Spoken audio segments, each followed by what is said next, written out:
All right, let's talk some spring football and some Masters with our buddy Peter Burns of the SEC Network. He's with us on the JohnstonRVCenter.com hotline. Burnsy, what's up, man? How are you?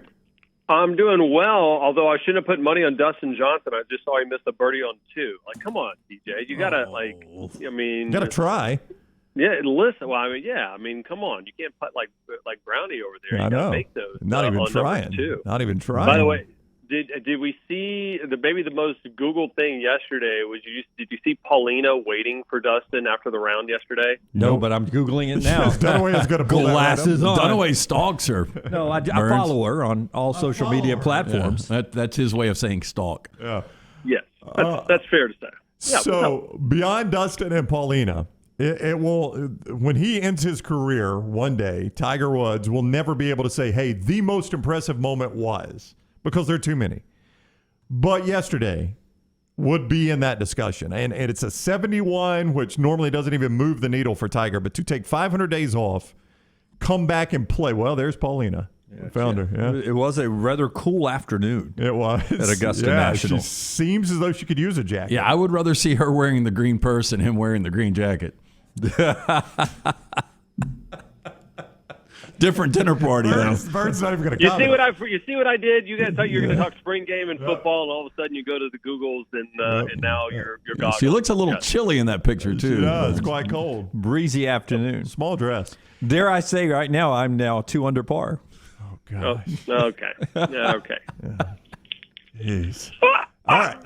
So, a 71 Burns normally does not move the needle at all for Tiger Woods, but to do that with all those things in his life, that was an incredible round of golf. Yeah, I think what's more incredible is not so much as that round, is just when it's juxtaposed about where all these other great players were, right? Like Justin Thomas is looked at as like, oh my gosh, here he is. He's almost at the top of his game. He's a favorite to win it. He shoots 4 over. Right, Sam Burns, who's been playing good over at LSU, he ends up shooting 75. Bubba Watson shooting 71. Like all of these names, Koepka, all these great big time names that were fantastic. You're like, dude, they've been grinding. They're healthy. They're ready to go. And Tiger's like, bro, I haven't teed it up like in 500 days in Brown. All right, yeah, I'll give it a go. And then he beats them. And it was just a really smart round. Watching it yesterday. It just goes to show you Tiger's played that course probably 300, 400 times in his life because he knows where to hit it, where not to hit it, and kept leaving himself, kind of easy leads, below the pin as much as possible. And it was just kind of a calming round. And now I look at it, guys, with, this wind's supposed to kick up a little bit later in the day. I think that sets up even more of an advantage for Tiger and a guy that can, shape the shots pretty well and knows the course like the back of his hand. I think that's at least a stroke to 2-stroke advantage for Tiger coming down today. Okay, moving forward, better chance Tiger wins another major or Brian Kelly wins a national championship at LSU? Oh, ooh, buddy. Golly, and I know I can't say neither, but I'm gonna say actually Tiger being able to win another major, because if he's playing that well, I can't imagine as long, and I figure he's only going to get healthier as far as his rehab, as far as being healthy on that leg. And then, you have the Open Championship being played at St. Andrews where he's won before and he likes that course. I don't think it's out of the realm of possibility. Now, of course, we're getting way ahead of ourselves and over our skis just based on one round at Augusta. But I say Tiger, if for no other reason, I'm not sure if Brian Kelly can win a title at LSU. That doesn't mean I don't think he's going to do a bad job. I think it's just more of a product of how damn good A&M, Georgia, and Alabama have just become behemoths. But if he wins a Masters, it's only in Augusta, right? He's not. You don't think he's ever in contention at the U.S. Open, the PGA, the British again, right? I know. Well, that's what I said. I say the Open Championship. I think he could. I think he could do it at the British, because I think his style of golf. You have to. I mean, like, everybody thinks Tiger overpowers golf courses, and that was true back in late '90s and early 2000s. And then they Tiger-proofed it, and really where Tiger just crushed everybody else was he was a great putter. His short game was phenomenal, and his iron play was great, right? So now that everybody hits it that far, the length is no longer the advantage. So it's actually kind of some of the tougher condition courses that I think actually helps Tiger. So I still think U.S. Open is so grueling because it's normally in the heat and the way those conditions are. I think he'd be better off. I think he has a better chance of winning A, at Augusta first, and then B, over in the Open Championship, especially at St. Andrews. Are you surprised at John Rahm? I mean, he's killing one of my office pools because he was the betting favorite. I thought I was, by playing chalk, I thought being non-golf guy, I was being smart here, and then he sort of put me in a bad spot yesterday. Yeah, Rahm is interesting because he said, with it being a little bit of wet and you can't lift clean and place it or bump it like I always do whenever I play spring rules in every day of the week when I play golf. He said he had like two of the kind of mud balls where the ball is just covered in mud and can do it, and kind of screwed his round up yesterday. So if I'm not mistaken, I think he's already 2 under or 3 under so far today. So okay. Rahm is probably one of those guys there, Jim, that's going to give you probably like a 68 early today and pick up a lot of strokes on the field with this wind starting to blow in. Oh, I'm investing my DraftKings money right now. Thank you. Look how excited Dunaway You've changed my day. Rahm is he's won 200 today. Yeah, he's right. 200 through 2. So there you go, Jim. Yeah, 200 through 2. You can't do much better than that. It's hard. You can't birdie them all if you don't birdie the first 2. There's no doubt about it. All right, so 3 spring football games. Peter Burns with us at Peter Burns ESPN on Twitter. You see him on the SEC Network and ESPN.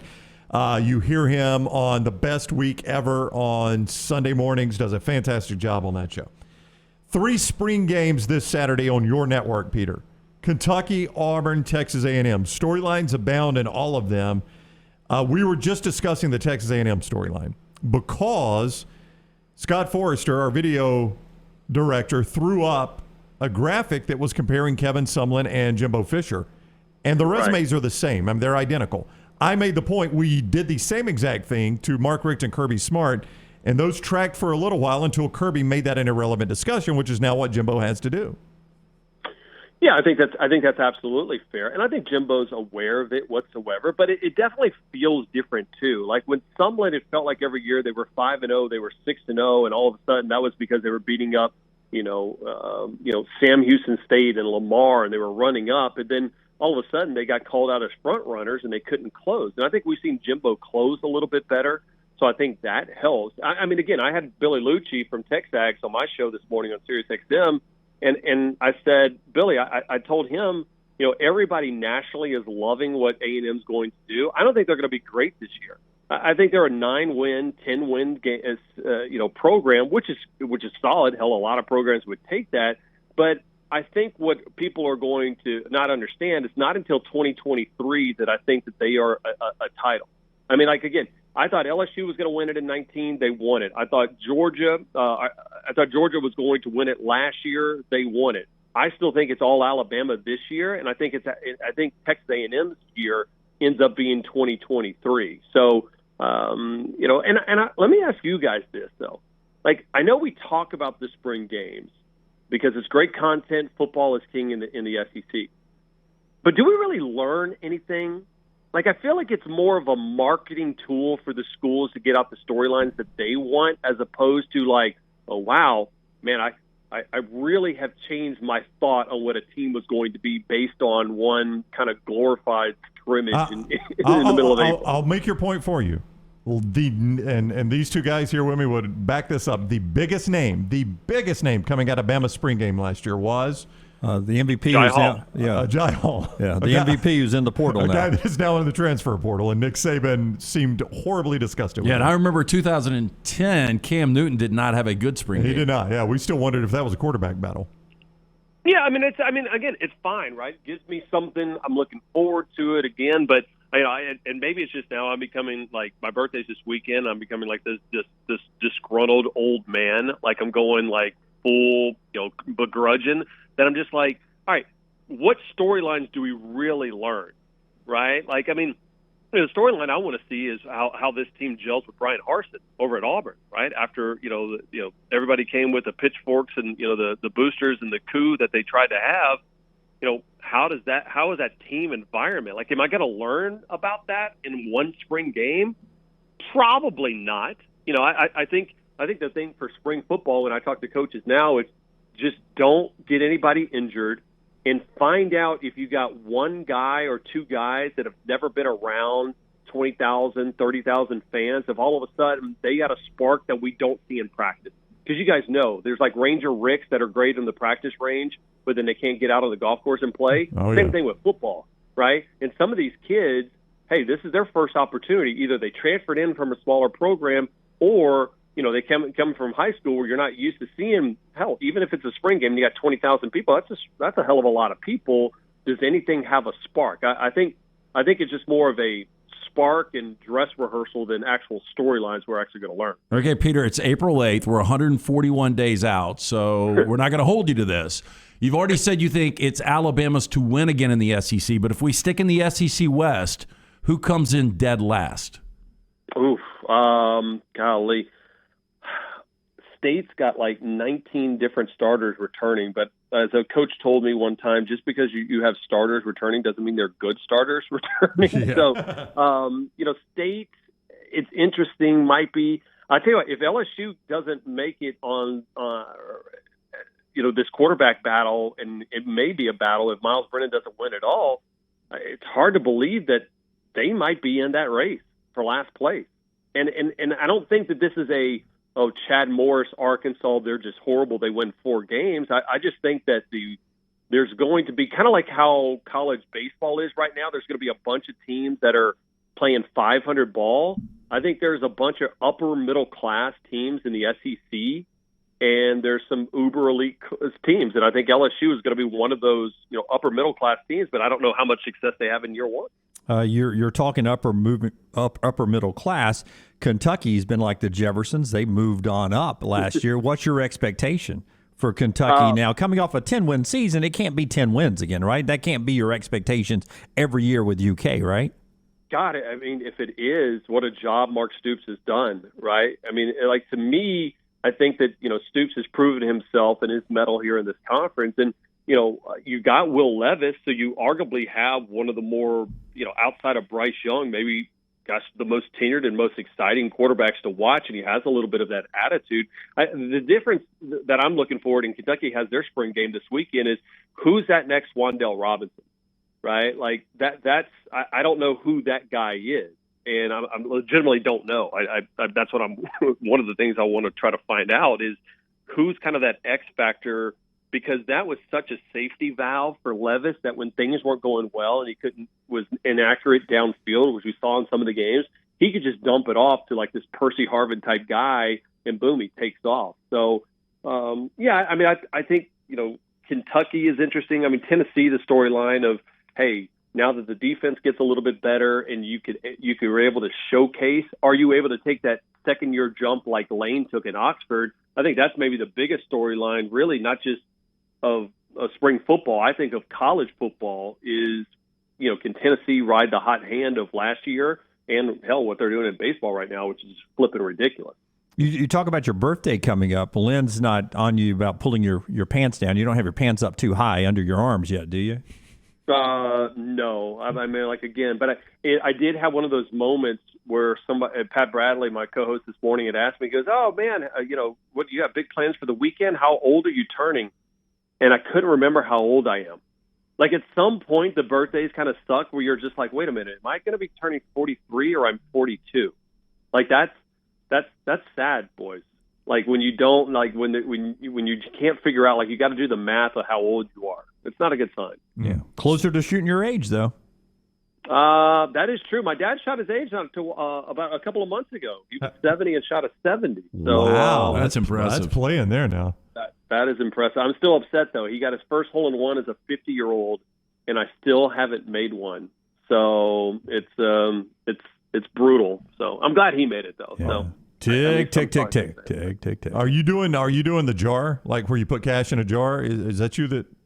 I know somebody. No, okay. Shane Bacon. Shane Bacon, that's right. Yeah. He's done that to where you put like $1 or something like that for every round that you play. That's right, without one, and then he gives it to a charity when he hits his. Yeah. Yeah, I mean, hell with that. I wouldn't give it to a charity. I'm not that good of a good guy. I'd take myself to a nice steak dinner and get hammered. Probably with my $1. How many rounds are you guys playing? Well, you never know. It's decent. I mean, so I'm just curious. I mean, you guys, it's Tiger, I mean, it feels like every single person. Like I was there on Monday and Tuesday. I've never seen people just gawk at someone. And Tiger, I've been to tournaments where Tiger has played, but during kind of his run, I don't know if we're watching it, and it's just so interesting, the storyline of Tiger in this. And where would you rank it as far as his achievement? As far as if he ends up, I don't know. If he wins this would be thing, crazy. If he wins it, it's in my opinion, if he wins it, it's the greatest win in the history of golf. God, I mean, better than Pebble at what he did in whatever 2000, better than 97 when he won it. I mean, there is this kind of Ben Hogan coming back from the car accident type deal. And by the way, must be nice if you're Tiger, right?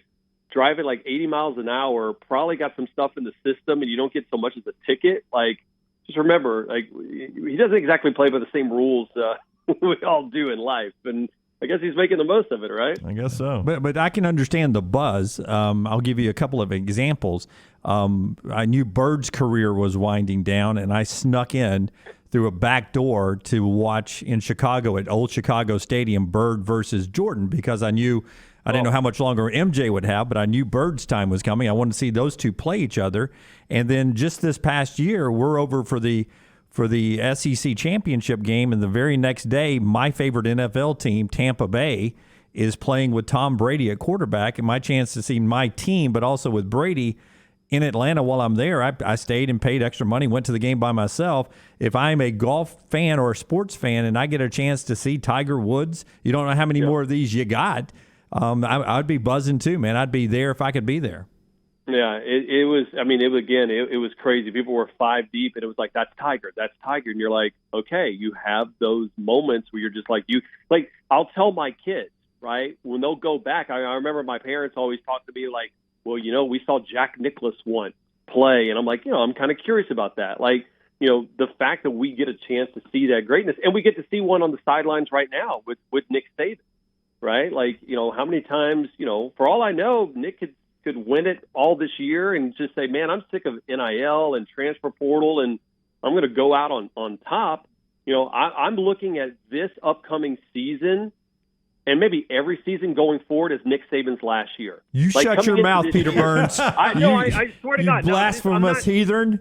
I get it. No, I'm not saying that it is. I'm not trying to be a hot take guy, but I'm convincing myself in my mind that this is the last season that Nick Saban will ever coach in college football. I want to appreciate that because I want to appreciate his greatness, because if all of a sudden he just pulls a Roy Williams, he's like, okay, that's it, I'm not coming back, I'm going to be like, damn, I would have liked to, at least, even though if I'm not an Alabama fan, I would have liked to have,